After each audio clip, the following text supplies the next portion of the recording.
We know that as a nation, we have to do something quickly about the way we are preparing our students in science, technology, engineering, and mathematics. We know that it's a matter of national security and that it relates to the prosperity of the United States as a leader, as a country, a world leader. 4% of the population is scientists, engineers, and mathematicians who are actually creating jobs for the other 96%. When physicists and mathematicians got together and they studied more in depth about integrated circuits, what we found out is that all at once we were not using paper maps anymore.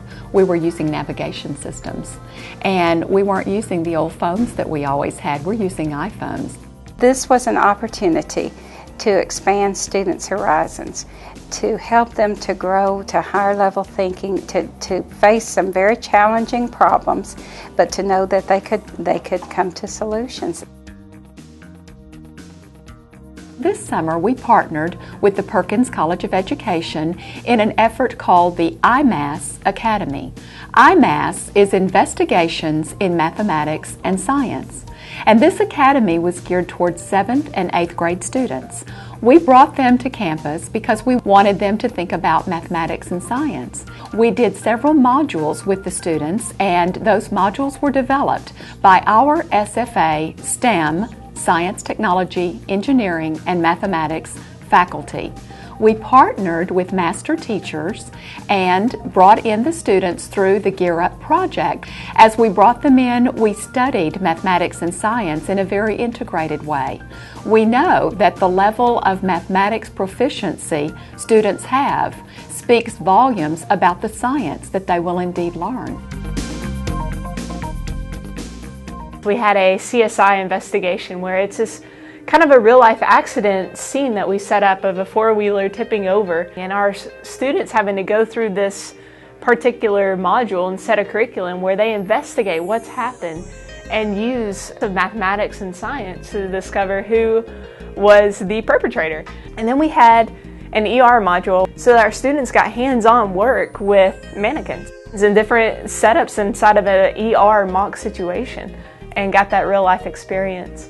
Mars Quest module involved robots, and the students would get to have their own robot, but then they would have to work with programming this robot to be able to maneuver certain routes and to be able to accomplish certain goals and certain tasks.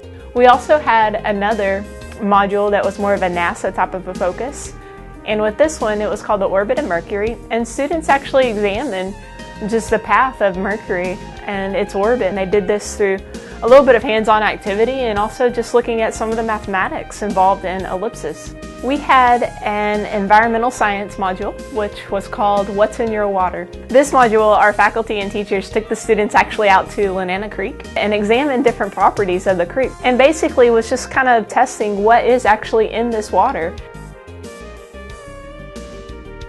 We also had this other set of teachers who were the ones that would bring their students to the iMAS Academy, and they were to take those ideas back to their own classrooms and from there develop 2 lessons where they have to use and show this integration. We didn't do anything from a textbook. Our hope is to be able to expand and be able to just reach a vast amount of students and continue to impress these ideas that math and science exist all around us.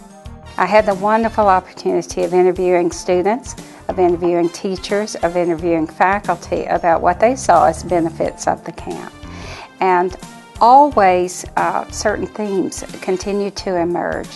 The power of the engagement that was present in this camp, the opportunity for the critical thinking that the students were able to do, the support that was there, the level of planning that went into the camp so that it just flowed effortlessly. It was a wonderful opportunity for these students to see their future, to see how careers might unfold, to see how college might be a place for them. We know that this is going to have a difference for their learning for the future. So our students were able to experience the science and the math that they study in schools, but putting it into real life situations that they really care about. If we cannot grow the population of STEM professionals, we will indeed have trouble growing the workforce of the entire nation. So it is a matter of national urgency.